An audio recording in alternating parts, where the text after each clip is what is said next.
Hello everyone, my name is जय Soni and welcome to शिक्षात्रा। आज हम देखेंगे चैप्टर नंबर 11 का थर्ड पार्ट। ठीक है, जिनको नहीं पता मैं आपको बता देता हूँ। हम ना टर्म 2 की प्रिपरेशन कर रहे हैं, जिसमें हम सबसे पहले बेसिक देख रहे हैं। मतलब हमने 7 से लेके 10 तक सारा बेसिक देख लिया है। कुछ में हमने 7-8 का शायद क्वेश्चन डिस्कस किए थे, टाइप वाइज क्वेश्चन डिस्कस किए थे। फिर मैंने 9 से मुझे लगा कि आपको बेसिक अच्छे से पता हो तो आप कोई भी टाइप का क्वेश्चन कर सकते हो। ठीक है, तो इसलिए हम क्या कर रहे थे, अब बेसिक देख रहे हैं। सारा जो भी आपका चैप्टर का बेसिक बनता है वो हम देखेंगे। इसके बाद हम उस टाइप के क्वेश्चन करेंगे। तो ये जो है 11 पॉइंट आपका 3 का बेसिक है। ठीक है, प्लान वाले का, तो वो देखेंगे हम। पार्ट 3 देख रहे हैं। 11.1 का देख लिया हमने, 11.2 देख लिया, अब 11.3 का बेसिक देखेंगे। ठीक है, तो देखो आज हम क्या क्या देखेंगे। आज हम प्लान देखेंगे। ठीक है, अब कौन सा वाला प्लान? आपका हवाई जहाज वाला नहीं। ठीक है, प्लान कौन सा? जैसे ब्लैक बोर्ड हो गया, व्हाइट बोर्ड हो गया, ठीक है, या फिर कोई पेज हो गया, ये प्लान होता है। ये इसकी बात हो रही है, ये प्लान हो गया। ठीक है, equation of a plan in normal form.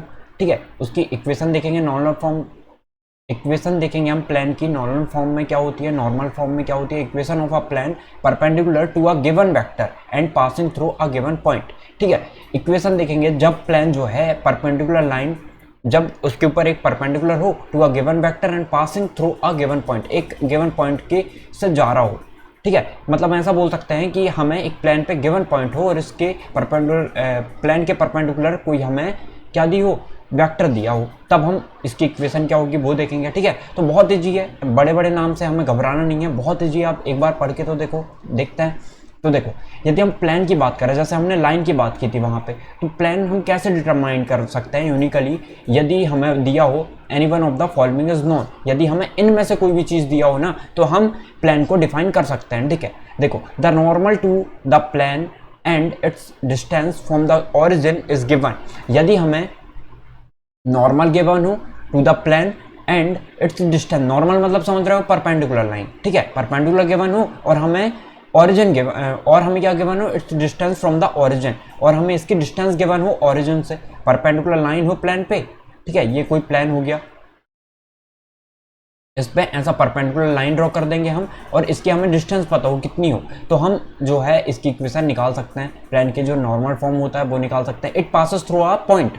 अब यदि मैंने सिर्फ इतना कह दिया तो एक पॉइंट से जाने वाले कई सारे आपके प्लान हो सकते हैं। ये प्लान हो सकता है, ये प्लान हो सकता है, कई सारे प्लान हो सकते हैं, जब तक हम और चीज़ें डिफाइन ना करें। एंड इस perpendicular to a given direction, और ये गिवन डायरेक्शन पे परपेंडिकुलर हो तो भी हम तभी हम बता सकते हैं। ठीक है, it passes through 3 given non collinear points. ये 3 जो है नॉन कोलिनियर पॉइंट से जा रहा हो, है ना। Now we shall find vector and Cartesian equation of the planes. फिर हम क्या करेंगे, देखो, हमने फर्स्ट टाइप कौन सा देखा कि वो ओरिजिन से जा रहा हो,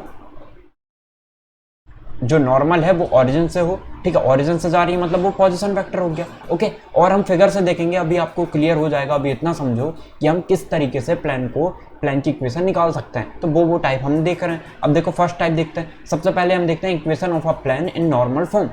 नॉर्मल फॉर्म में क्या होती है, हमने ये देखा था, नॉर्मल फॉर्म में तब होगी जब ना ओरिजिन से, ये ओरिजिन हो गया, ओरिजिन से इस पे परपेंडिकुलर एक लाइन ड्रॉ करें। ठीक है, ये परपेंडिकुलर लाइन ड्रॉ कर दी और एक कोई पॉइंट ले लिया हमने यहाँ पे पी एक्स वाई जेड। ठीक है, तो अब ये क्या हो जाता है, पी क्या हो जाता है, पोजीशन वेक्टर, ये भी पोजीशन वेक्टर है, तो ओ पी देख रहे हो, एक्स वाई जेड है।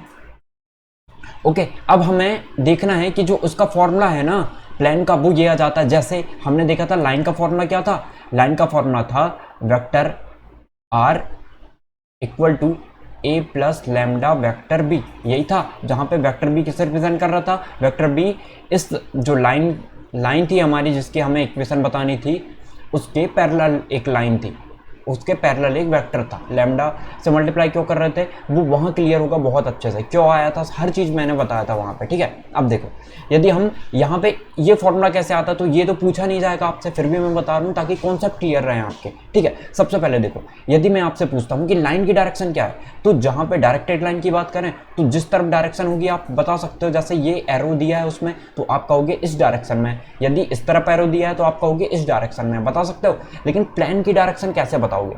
ठीक है, तो देखो, यदि हम प्लान की डायरेक्शन देखें तो प्लान की डायरेक्शन हम कैसे बताएंगे, यहाँ होती है, यहाँ होती है, कैसे बता पाओगे। ठीक है, तो याद रखना प्लान की डायरेक्शन ना, यदि ये प्लान हो गया, ऐसे समझो कि ये प्लान हो गया, तो इसके परपेंडिकुलर जो लाइन होगी, इसके परपेंडिकुलर जो लाइन होगी वो होगी, जैसे परपेंडिकुलर ये बना दिया हमने, तो इसकी डायरेक्शन जहाँ होगी वहीं इस प्लान की डायरेक्शन होगी, इतना समझना। ठीक है, आई होप आपको क्लियर हुआ होगा।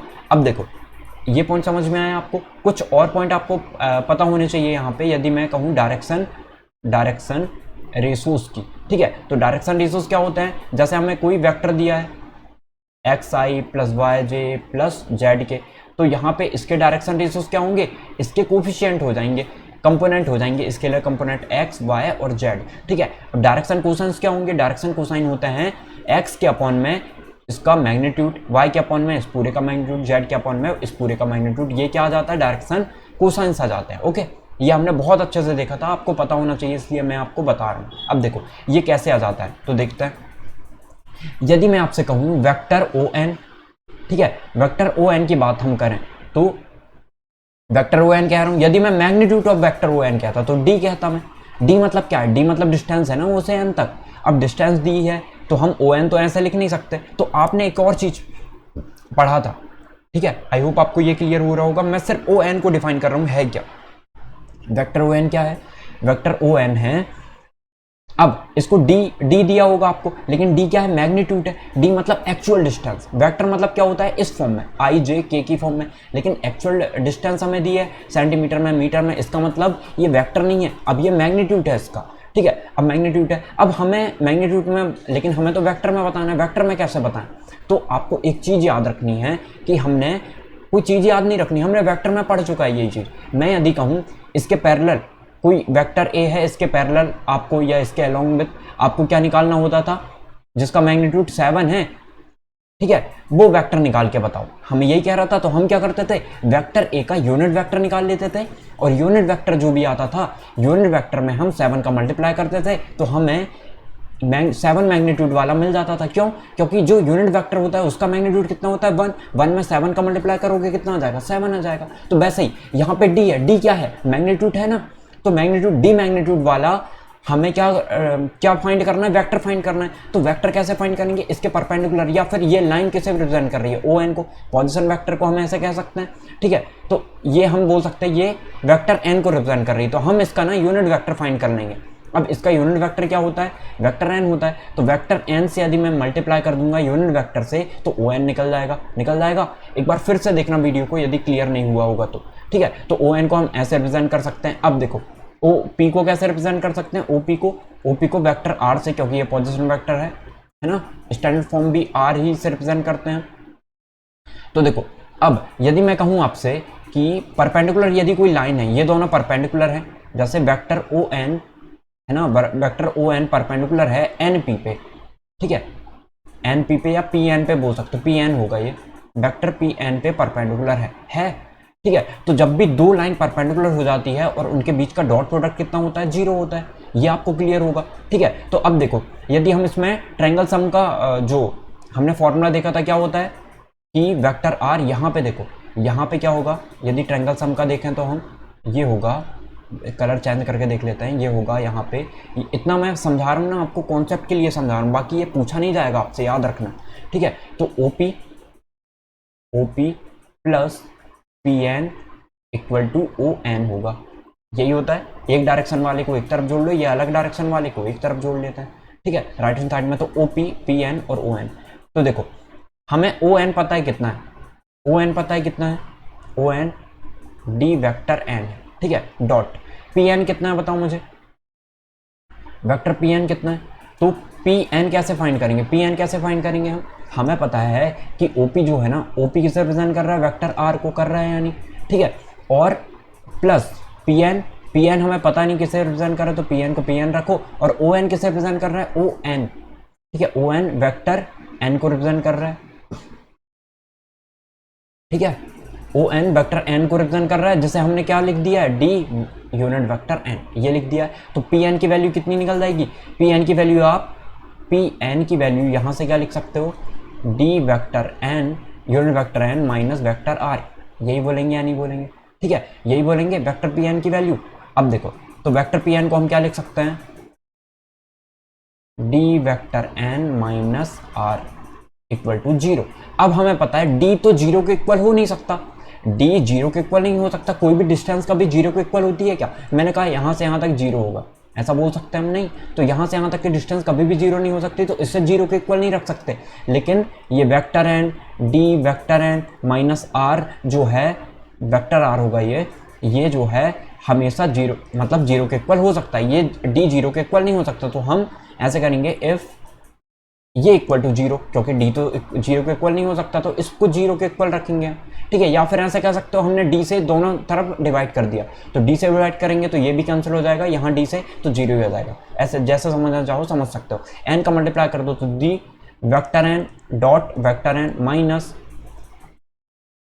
Vector n dot vector r equal to 0। अब मुझे इतना बताओ, जब भी दो वेक्टर की बात होती है, हमने ये देखा था दो वेक्टर का एक सी है तो उनका डॉट प्रोडक्ट कितना होता है? 0 होता है। क्यों होता है? क्योंकि ये लाइन जो है वेक्टर एन जो है 1 होता है, ठीक है। वेक्टर एन के साथ क्या एंगल बना रहा होगा? 0 का, मतलब थीटा इक्वल टू क्या होगा? 0 होगा। तो हमें पता है डॉट प्रोडक्ट में क्या होता है? वेक्टर ए, यहाँ देख लो डॉट प्रोडक्ट क्या होता है? Vector a dot vector b equal to क्या होता है? Magnitude of vector a dot vector b cos theta, यही होता है। तो यदि हमने कहा कॉस थीटा 0 है तो क्या आ जाएगा? Vector a dot vector b, यदि 0 है ना, यदि ये 0 है तो हम क्या कह देंगे? यही दोनों आ जाएंगे, ठीक है। वेक्टर ए का मैग्नीट्यूड और वेक्टर बी का मैग्नीट्यूड आ जाएगा। लेकिन यदि हम वेक्टर एन, वैसे ही सिमिलरली हम यहाँ पे देखें दोनों सेम है तो हम क्या कहेंगे? इनके बीच एंगल बनेगा कितने का? 0 का, मतलब कॉस थीटा कितना आ जाएगा? कॉस थीटा कितना आ जाएगा? और हमें पता है जब भी मैग्नीट्यूड निकालते हैं यूनिट वेक्टर का तो 1 आता है वो, तो कॉस थीटा कितना हो गया? कॉस 0 1 हो जाएगा। तो इन दोनों का मल्टीप्लाई करेंगे तो 1 ही आएगा। तो हम एन मल्टीप्लाई एन को क्या लिख सकते हैं? 1 लिख सकते हैं या नहीं लिख सकते? तो इक्वल टू में क्या रख दो, ठीक है। तो आपको पता है डॉट प्रोडक्ट में इनके जो ऑर्डर है वो मैटर नहीं करता, तो हम वेक्टर आर को पहले लिख सकते हैं, लेकिन क्रॉस में करता है तो ऐसे लिख दिया। तो यही तो लेके आना था हमें। देखो तो हम क्या लिख सकते हैं इसे और करके, vector r unit vector r equal to d. तो ये आपको याद रखना है, ठीक है। अब आपको पता होगा हम इसकी जो है वेक्टर फॉर्म भी देख रहे हैं, कार्टेशियन फॉर्म भी देख रहे हैं। तो आपको पता है वेक्टर आर इक्वल टू क्या होता है? कार्टेशियन और वेक्टर दोनों फॉर्म पता होनी चाहिए, आ सकता है आपके एग्जाम में। तो देखो वेक्टर आर इक्वल टू हमने मान लिया एक्स आई प्लस वाई जे प्लस जेड के। यदि मैं आपसे पूछूं कि एक्स वाई जेड क्या है तो आप क्या कहोगे? डायरेक्शन रेशोज है। डायरेक्शन रेशो डायरेक्शन कोसाइन के हमेशा कैसे होते हैं? प्रपोर्शनल में होते हैं, ठीक है। याद रखना सारी चीजें। अब यूनिट वेक्टर की बात करें हम, यूनिट वेक्टर क्या होता है? यूनिट वेक्टर वो होता है जिसका मैग्नीट्यूड हमेशा 1 होता है। मैग्नीट्यूड 1 होता है तो क्या हो सकता है यहाँ पे? L i plus m j plus n k. क्यों हो सकता है पता है आपको? क्योंकि हमें पता है इसका मैग्नीट्यूड हमेशा 1 होता है। अरे l square plus m square plus n square कितना होगा? 1 होगा या नहीं? तो यहाँ पे यूनिट वेक्टर में हमेशा एल एम एन होते हैं आई जे के को कोफिशिएंट। यहाँ पे आप डायरेक्शन रेशोज की बात करो तो भी एल एम एन है, डायरेक्शन कोसाइन की बात करो तो भी एल एम एन है, ठीक है, याद रखना। तो यूनिट वेक्टर के हमेशा जो डायरेक्शन रेशोज कोसाइन होते हैं वहीं डायरेक्शन रेशोज होते हैं। तो इनका मैग्नीट्यूड निकालो, देखो 1 आता है, यानी इसका मैग्नीट्यूड निकालने पे 1 आ गया, मतलब यही है। ओके, आई होप आपको क्लियर हुआ होगा। अब डॉट प्रोडक्ट में क्या होता है? हम डॉट प्रोडक्ट में एक्स एल का मल्टीप्लाई कर देते हैं, ठीक है, प्लस वाई एम का, ठीक है, और एन जेड का, या फिर इसे l x plus m y plus n z भी लिख सकते हो, ठीक है, इक्वल टू क्या आ जाएगा? डी। तो ये इसका कौन सा फॉर्म हो गया? ये इसका फॉर्म हो गया कार्टेशियन फॉर्म। याद रखना, पूछा जाएगा, बहुत इंपॉर्टेंट है। ओके, तो आई होप आपको क्लियर हो गया होगा ये सारी चीजें। अब हम नेक्स्ट देखते हैं। देखो, find the vector equation of the plane. हमें vector equation of the plane की हमें वेक्टर फॉर्म इक्वेशन बतानी है, वेक्टर इक्वेशन बतानी है, which is at a distance of 6 होगा ये 6 root 29 from the origin and its normal vector from the origin is 2i minus 3j plus 4k। अब हमें सीधे पता है कार्टेशियन फॉर्म क्या होती है and also find its Cartesian form. चलो निकाल लेते हैं। हमारे माइंड में सबसे पहले क्या आना चाहिए? सबसे पहले तो लिखना कैसे है, ठीक है। तो लिखने के लिए हमने क्या किया? सॉल्व लिख दिया। हमें यूनिट निकालना है which is at distance of origin. तो हम ऐसे लिखेंगे, given the plane is at a distance of 6y root 29 from the origin, ऐसा लिख देना पूरा। And its normal vector from the origin is 2y plus 3j plus 4k। बस यही है। देखो नॉर्मल वेक्टर क्या है, ये वाला नॉर्मल वेक्टर है, इसकी इक्वेशन दी है। लेकिन एक बात याद रखना, ठीक है, एक बात क्या याद रखोगे आप, जो हमारा ये है ना वो यूनिट वेक्टर है, मतलब निकाल के देखो ये यूनिट वेक्टर है या नहीं, तो इसका मैग्नीट्यूड 1 आना चाहिए। तो 2 स्क्वायर 4, 3 स्क्वायर 9, मतलब ये तो कभी भी यूनिट वेक्टर नहीं हो सकता, नहीं हो सकता। तो हमें पहले क्या निकालना पड़ेगा, जैसे हमें क्या निकालना है, हमें इसकी वेक्टर इक्वेशन निकालनी है प्लेन की। तो we know that the equation of the plane, the equation of the plane, Cartesian equation भी लिख सकते, सॉरी वेक्टर इक्वेशन भी लिख सकते हो। प्लेन कितनी होती है, ये होती है vector r dot n cap equal to d. D हमें गिवन है, हमें वेक्टर आर गिवन है क्या, ठीक है। Find the vector equation of the plane, तो वेक्टर आर क्या होता है, एक्स वाई जेड कोफिशिएंट होते हैं इसके, ठीक है। तो लिखने की जरूरत है क्या, नहीं।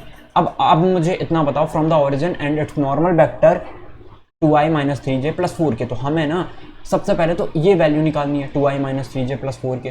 तो वो कैसे निकालेंगे, हमें ये पता है कि ये वेक्टर n है, वेक्टर n इक्वल टू आपको 2i माइनस 3j प्लस 4 के दिया है। लेकिन हमें क्या चाहिए, हमें तो यूनिट वेक्टर चाहिए। यूनिट वेक्टर कैसे निकालते हैं, अरे n कैप कैसे निकालते हो, n कैप कैसे निकलेगा, वेक्टर n अपॉन में मैग्नीट्यूड ऑफ वेक्टर n, निकल जाएगा, निकाल लेते हैं। कितना आ जाएगा, 2i माइनस 3j प्लस 4 के upon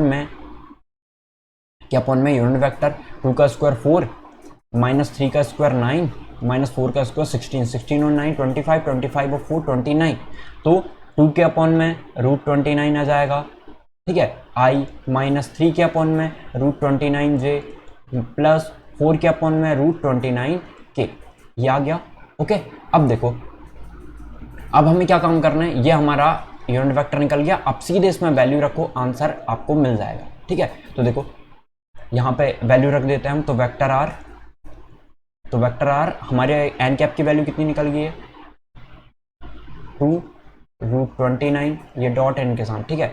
i minus 3 root 29j plus 4 root 29 के इक्वल टू में कितना है, 6 के अपॉन में रूट 29 है, ठीक है। तो ये 29 से दोनों बोथ साइड में आप क्या कर दो, डिवाइड कर देते हैं, मल्टीप्लाई कर दो, ठीक है, मल्टीप्लाई करो। या आप नहीं भी करोगे ना तो आप इतना ही आपका आंसर बोल सकते हो कि इसे ब्रैकेट में रख दिया और इतना आ गया। आप कार्टेशियन फॉर्म कैसे करोगे, कार्टेशियन फॉर्म क्या होती है, इनका, इसका और x के कोफिशिएंट का मल्टीप्लाई। तो कार्टेशियन फॉर्म क्या आ जाएगी, x ऐसे लिख देना 2 रूट 29x, क्योंकि LMN तो यही है, इनका स्क्वायर करके देखना और सम करके क्या 1 आता है, यानी करके देखना, ठीक है, 1 ही आएगा।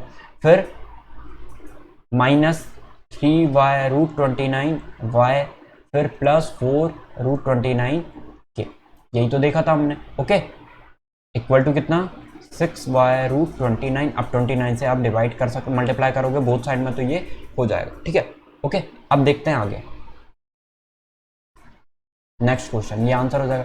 Find the direction cosine of a unit vector perpendicular to the plane passing through the origin, ठीक है। मैंने क्या बताया था आपको, फाइंड द डायरेक्शन कोसाइन, हमें डायरेक्शन कोसाइन फाइंड करने हैं ऑफ द यूनिट वेक्टर के परपेंडिकुलर टू द प्लेन, जो परपेंडिकुलर है प्लेन के। तो एक बात याद रखना, यदि हम डायरेक्शन रेशोज की बात करते हैं, डायरेक्शन रेशो जो है ना, जो डायरेक्शन रेशो प्लेन का होगा वहीं इसके परपेंडिकुलर जो वेक्टर है उसका भी होगा, ठीक है, ये याद रखना है। जो डायरेक्शन रेशोज होते हैं, जैसे पैरेलल में मैंने बताया था कैसे, पैरेलल में क्या होता है, जो डायरेक्शन कोसाइन होते हैं वो सेम होते हैं। यदि दो लाइन पैरेलल है तो दोनों के डायरेक्शन कोसाइन सेम होते हैं। तो ये बताना क्यों होते हैं, नहीं पता तो कमेंट सेक्शन में बता सकते हो आप, याद रखना ये चीज, ठीक है। Find the direction cosine of the unit vector के परपेंडिकुलर टू द प्लेन, जो इस प्लेन के परपेंडिकुलर है, ठीक है। तो देखो सबसे पहले परपेंडिकुलर है तो हम क्या करते हैं, हम ना इसको सबसे पहले यूनिट वेक्टर की फॉर्म में तो लिख लें, है ना। यूनिट वेक्टर तो देखें कि ये यूनिट वेक्टर है या नहीं, हमें क्या पता है, स्टैंडर्ड जो प्लेन की इक्वेशन है, वेक्टर इक्वेशन, वो क्या है, r dot vector n equal to d है या नहीं। तो r तो दिख रहा है हमें, वेक्टर r, हमें क्या ये देखना है कि ये वेक्टर n है या नहीं है, ठीक है। तो हम कोशिश करेंगे इसको बनाने की, नहीं है तो देखो, तो वेक्टर n के लिए हमें क्या चाहिए कि इनका जो मैग्नीट्यूड है वो 1 होना चाहिए। क्या होगा, नहीं होगा, ठीक है, नहीं होगा तो यूनिट वेक्टर हमें बनाना पड़ेगा। तो सबसे पहले देखो, ये उस तरफ जाएगा तो माइनस में हो जाएगा, माइनस में होगा ना, लेकिन डिस्टेंस तो कभी भी माइनस में नहीं होती है। तो आप क्या करो, इसको प्लस में रखो, इन दोनों को उस तरफ पहुंचा दो। तो 1 को आपने यहीं रखा, और इनको उस तरफ पहुंचा दिए तो ये माइनस में हो जाएगा, minus are 6i minus 3j minus 2k इतना हो जाएगा, क्योंकि ये माइनस में नहीं होता डिस्टेंस। अब एक काम करो, माइनस का ब्रैकेट के अंदर मल्टीप्लाई कर देते हैं और करके ऐसे लिख देते हैं, ठीक है। तो देखो कैसे लिखेंगे हम अब। तो हमने क्या किया, यहाँ पे वेक्टर आर को यहीं रखा और इनमें अंदर मल्टीप्लाई कर दिया माइनस का, तो minus 6i plus 3j plus 2k हो गया, और इक्वल टू में जो 1 था वो 1 आ गया। अब ये सही है। तो अब देखो ये क्या है, वेक्टर n है, हमें तो यूनिट वेक्टर बनाना है। यूनिट वेक्टर बनाने के लिए हमें क्या करना पड़ेगा, बोथ साइड में किसी ना किसी से डिवाइड या मल्टीप्लाई करना पड़ेगा। हमें क्या बताना है, find the direction cosine of the unit vector, ठीक है। तो जब तक ये यूनिट वेक्टर नहीं होगा तो डायरेक्शन कोसाइन कैसे बता सकते हो, ठीक है। तो देखो डायरेक्शन कोसाइन बताने हमें इस यूनिट वेक्टर के, तो आप यहां से भी निकाल सकते हो कि वेक्टर n इक्वल टू कितना है, minus 6i plus 3j plus 2k इतना है, ठीक है। अब हमें क्या बोला है, यूनिट वेक्टर। यूनिट वेक्टर सबसे पहले बनाना पड़ेगा हमें। यूनिट वेक्टर बनाने के लिए क्या करते हैं, एन कैप इक्वल टू क्या होता है, minus 6i plus 3j plus 2k formula लिखोगे वहां पे, आपको आता होगा, इतने बार बताया मैंने, ठीक है। वेक्टर आर अपॉन में मैग्नीट्यूड ऑफ वेक्टर आर, 6 का स्क्वायर 36, 3 का स्क्वायर 9, 2 का स्क्वायर 4, माइनस 6 का प्लस का 36 ही होगा, तो माइनस 6 अपॉन में कितना आ जाएगा, 9 4 13, या ऐसा देख लो, ये कितना हो जाएगा, ये हो जाएगा 45 45 और 4 49, मतलब 7 आ गया, माइनस 6 7, ठीक है। 1 सेकेंड आ जाएगा ना, हाँ, माइनस 6 7 अपॉन में आई, माइनस 6 अपॉन 7 आई प्लस 3 अपॉन 7 जे प्लस 2 अपॉन 7 के, ठीक है। तो डायरेक्शन कोसाइंस क्या होते हैं, डायरेक्शन कोसाइन जिनका स्क्वायर करके प्लस करें हम तो वो हमेशा 1 आता है, ठीक है। तो डायरेक्शन कोसाइंस क्या बोल सकते हो आप, डायरेक्शन कोसाइन जो है देख ये होंगे कितने, माइनस 6 अपॉन 7 इस यूनिट वेक्टर के। डायरेक्शन कोसाइन और डायरेक्शन रेशोज भी सेम होते हैं, आपको पता होगा। यूनिट वेक्टर के तो माइनस 6 अपॉन 7, 3 अपॉन 7 और 2 अपॉन 7। अब जोड़ के देखो, इनका स्क्वायर जो है वो आपको, कोसाइन की बात हो रही है ना, तो LMN ही है ये, इनका स्क्वायर का सम 1 आना चाहिए, देख लेते हैं आता है यानी। 6 का स्क्वायर कितना होगा 36, 7 का स्क्वायर 49 प्लस 3 का स्क्वायर 9, 7 का स्क्वायर 49 प्लस 2 का स्क्वायर 4, 7 का स्क्वायर 49। 49 को ब्रैकेट आप एलसीएम ले लो, 36 प्लस 9 45, 45 और 4 49, देखो 1 आ गया, इसका मतलब हम सही कर रहे हैं, ओके। तो यही आपका आंसर हो जाएगा। क्या आंसर होगा, सिर्फ इतना, ये तो मैंने समझाने के लिए बताया, यदि डाउट लगता है तो चेक कर लेना कि आंसर आपने सही लेके आया है या नहीं। अब देखो एग्जांपल नंबर 15 देखते हैं। Find the distance of the plane 2x minus 3y plus 4z minus 6 equal to 0 from the origin. अब हमें पता है जो प्लेन की इक्वेशन दी है, तो ये कौन सा फॉर्म दिया है मुझे इतना बताओ, कार्टेशियन फॉर्म दिया है यानी, ठीक है, कार्टेशियन फॉर्म दिया है। तो अब हमें क्या करना है, हमें इतना पता है कि यदि हम ना, हमें क्या दिया, find the distance of the plane from the origin, हमें ऑरिजिन से इसकी डिस्टेंस बतानी है, ओके।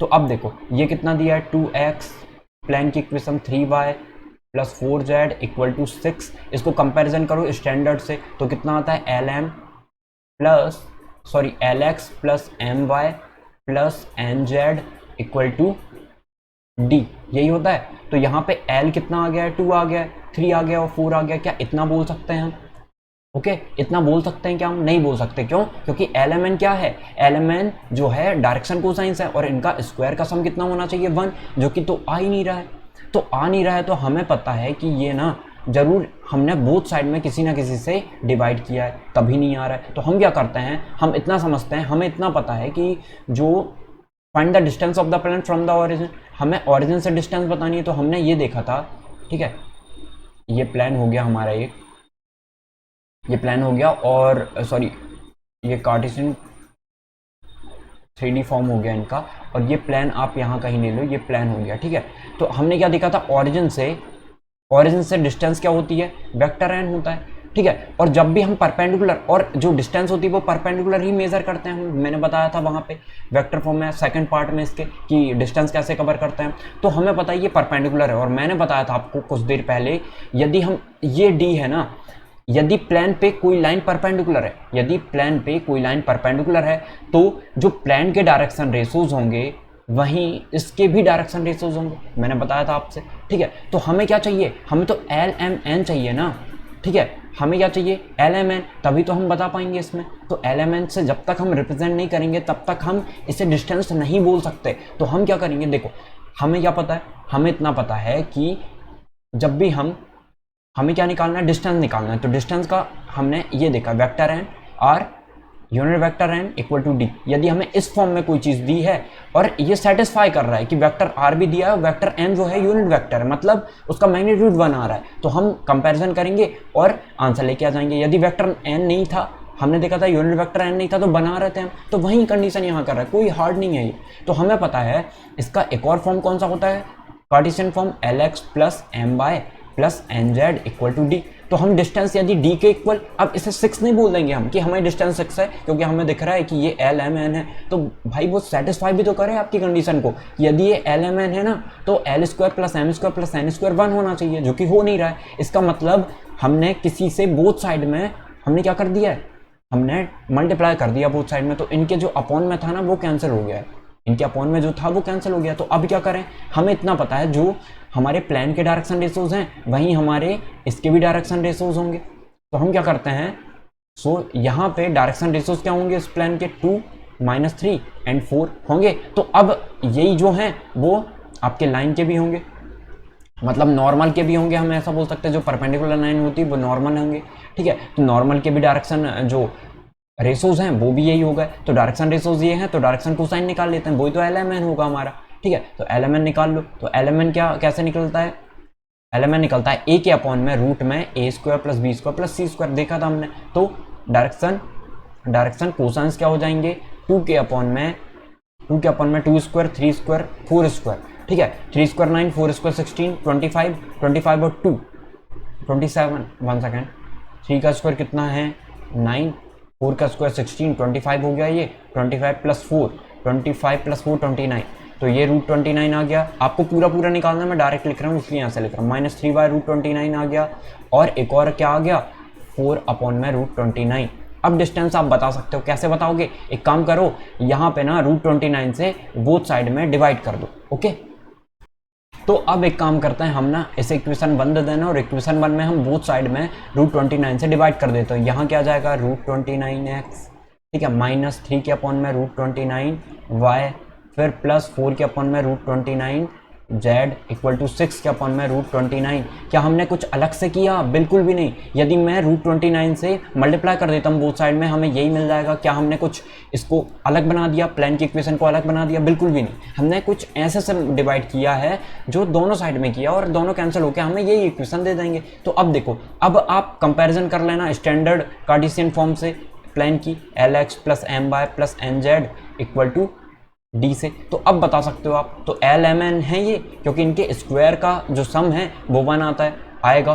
तो अब जो आपकी डिस्टेंस है वो कितनी हो जाएगी, 6y√29, और यही आपका आंसर होगा, ओके। तो ऐसे निकालते हैं, बहुत कोई हार्ड नहीं है, बहुत ईजी है, बस आपको पेशेंसली देखना है, समझना है और खुद करने की कोशिश करनी है। ऐसा नहीं कि आपने एक बार देख लिया और खुद नहीं करोगे। अब देखो, equation of a plane perpendicular to a given vector and passing through a given point, ठीक है। जो आपकी इक्वेशन है, equation of a plane perpendicular to a given vector, ठीक है। अब देखो, हमें ऐसा बोल दिया कि कोई गिवन वेक्टर है और उसके परपेंडिकुलर प्लेन है, तो प्लेन कितने सारे बन सकते हैं, एक प्लेन ये बन जाएगा, एक प्लेन ये बन जाएगा, एक प्लेन ये बन जाएगा, कई ऐसे प्लेन बन सकते हैं ना, जब तक हमें एक और कुछ ना दे। तो हमें बोला है to a given vector and passing through a given point, और एक पॉइंट से जा रहा हो। तो यदि एक पॉइंट ये है P मैंने बोल दिया, तो हम किसे कंसीडर करेंगे, इस वाले प्लेन को कंसीडर करेंगे, ओके। तो ये आपको याद रखना है, ठीक है।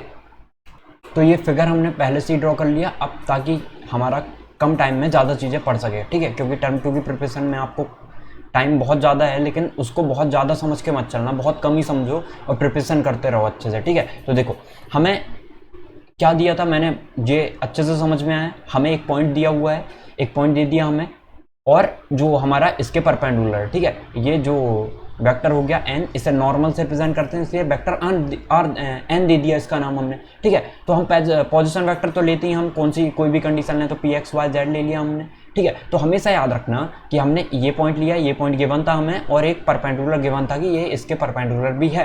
तो जो हमारा फॉर्मूला है वो क्या होगा, वेक्टर r, वहां पे क्या था याद रखना, वहां पे क्या था, वेक्टर r, और वेक्टर n का क्या था, यूनिट वेक्टर, वेक्टर एन का यूनिट वेक्टर था, इक्वल टू डी। लेकिन यहाँ पे क्या है, यहाँ पे vector r minus vector a dot vector n equal to में 0। ये याद रखना, ये है फॉर्मूला। तो ये याद रखना है। कैसे याद रखोगे, जब हमें ऐसे दिया हो कि प्लेन के परपेंडिकुलर एक वेक्टर दिया है और प्लेन जो है प्लेन पर एक पॉइंट है, तो जब भी उससे जाने वाले प्लेन को, या फिर हम ऐसे बोल सकते हैं एक परपेंडिकुलर लाइन या परपेंडिकुलर वेक्टर और एक पॉइंट से जाने वाले प्लेन की इक्वेशन बताओ, तो हम कैसे बताएंगे, ऐसे दिया होगा क्वेश्चन में, तो ऐसे बताना है आपको, याद रखना। कार्टेशियन फॉर्म कैसे आती है, वही आर को क्या ले लोगे, एक्स आई प्लस वाई जे प्लस जेड के, ठीक है। ए को क्या ले लोगे, वेक्टर ए को एक्स वन आई प्लस वाई वन जे प्लस जेड वन के, ओके। वैल्यू रखना, आंसर आ जाएगा, ओके। तो बहुत आसान है, कोई दिक्कत की बात नहीं है, करोगे आसानी से बनेगा। वेक्टर एन को क्या ले लोगे, ए आई प्लस बी जे प्लस सी के, तो आपका ये मिल जाएगा, याद रखना। तो ये आपकी कार्टेशियन फॉर्म हो गई, ठीक है। तो अब देखो हमें क्या दिया, find the vector and Cartesian equation of the plane which passes through the point, इससे होके जाती है, and perpendicular to the line with direction ratios 2 3 -1, जिसके डायरेक्शन रेशोज क्या हैं, 2 3 -1 है। और हमें पता है यदि जिसके डायरेक्शन रेशोज दिए होते हैं ना, तो हम यदि उसको स्केलर कंपोनेंट ही होते हैं वो, ठीक है, स्केलर कंपोनेंट ही डायरेक्शन रेशोज होते हैं। मतलब वेक्टर एन यदि निकालना चाहूँ तो वो क्या आ जाएगा, 2i प्लस 3j माइनस के, ओके। आपको समझ में आ गया होगा। अब देखो the plane which passes through the point 5 2 -4, तो 5 2 -4 से जा रहा है, तो उस पॉइंट का ओरिजिन से देखो, जैसे देखो मैंने ऐसे समझा था, हमने ये कहीं पॉइंट होगा तो हम ओरिजिन से उसकी डिस्टेंस निकाले तो वेक्टर मिल जाता है, हमें ओ ए वेक्टर मिल जाएगा। तो ओ ए वेक्टर क्या है, अब देखो हमें सबसे पहले क्या बताना है, find vector and Cartesian equation. Vector equation क्या थी, वेक्टर इक्वेशन थी वेक्टर ए, ठीक है, minus sorry vector r minus vector a vector dot vector n equal to 0, यही था। देखो यही था, vector r minus vector a. Vector a क्या है, वो पॉइंट है, इस पॉइंट से यहां तक की डिस्टेंस। वेक्टर आर को हम एक्स आई से रिप्रेजेंट करते हैं तो वो लिखते नहीं है, याद रखना, ठीक है। तो हमें क्या पॉइंट दिए हैं, ए के पॉइंट दिए हैं। अब ए के पॉइंट दिए हैं तो ओ ए क्या आ जाएगा, आपको पता है इनिशियल, हम टर्मिनल माइनस इनिशियल कर देते हैं तो हमें वेक्टर मिल जाता है। मतलब हमें जो वेक्टर ए है वो क्या मिल जाएगा, वेक्टर ए मिल जाएगा 5i, ठीक है, प्लस 2j माइनस 4k, ये मिल जाएगा। अब हमें n भी पता है ना, वेक्टर n भी पता है, वेक्टर a भी पता है, बस वैल्यू रख दो। तो vector r minus 5i plus 2j minus 4k, ठीक है, डॉट वेक्टर n कितना है, 2i plus 3j minus k equal to में 0, ठीक है। तो ये आपका हो गया कार्टेशियन फॉर्म, इसको ब्रैकेट में रख सकते हो। और यदि सॉरी वेक्टर फॉर्म, और यदि कार्टेशियन फॉर्म निकालना है तो कैसे आता है, कार्टेशियन फॉर्म क्या था, a x minus x1 plus b y minus y1 plus c z minus z1 equal to 0। तो a की वैल्यू कितनी है, a मतलब वेक्टर n वाले कोफिशिएंट, ठीक है, कंपोनेंट वेक्टर कंपोनेंट, तो 2x माइनस, एक सेकेंड,